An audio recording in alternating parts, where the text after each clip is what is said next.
മുൻകരുതലുകളെല്ലാം ready. ഇതില്ലാതെ ശരിയാവൂലല്ലേ? ഈ കേസിൽ നീ അത് ചിന്തിക്കേ വേണ്ട. പിന്നെ അതുങ്ങൾ വരുന്നതിന് മുമ്പ് ഊരിയുറ്റാൻ പോയ നിന്റെ മറ്റവളങ്ങാണ് എത്തിയാലെന്താ? ഒരു ചുക്കും ഇല്ല. അതൊക്കെ ഞാൻ മാനേജ് ചെയ്തോളാം. എത്തിയും തോന്നുന്നു. അപ്പോ എല്ലാം പറഞ്ഞതുപോലെ.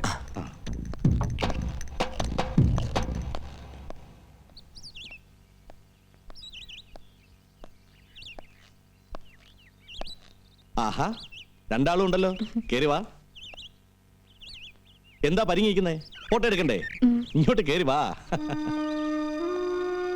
വിനോദേ, അവരെത്തി. ഇരിക്ക്. ഞങ്ങളിവിടെ നിന്നോളാം സർ. ആ, അത് പറ്റില്ല. ഇത് തോമസ് സാറിന്റെ വീടാ. എന്ന് വെച്ചാ നിങ്ങളുടെ വീട്. ഇരിക്കും മക്കളെ. മിസ്റ്റർ വിനോദ് എന്നോട് ചോദിക്കുക, രാമുവിന് കാഴ്ച കിട്ടാൻ വേണ്ടി തോമാച്ചൻ എന്തിനാ ഇത്രയും കിടന്ന് ബുദ്ധിമുട്ടുന്നേ? അവനെന്താ എന്റെ ബന്ധുവോ മറ്റോ ആണോ? അപ്പോ ഞാൻ പറഞ്ഞു, രാമു മാത്രമല്ല, ഈ ഗ്രാമത്തിലുള്ള മുഴുവൻ ആൾക്കാരും എന്റെ ബന്ധുക്കളാണ്.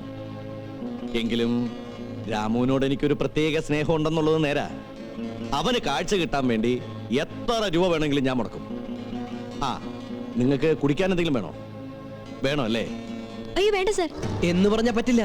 ഫോട്ടോ എടുക്കുമ്പോ മുഖമൊക്കെ നല്ല ഫ്രഷ് ആയിട്ടിരിക്കണം അല്ലേ? അതെ, കുടിക്കേ. കുടിക്കൂന്നേ. കുടിക്കു മക്കളെ.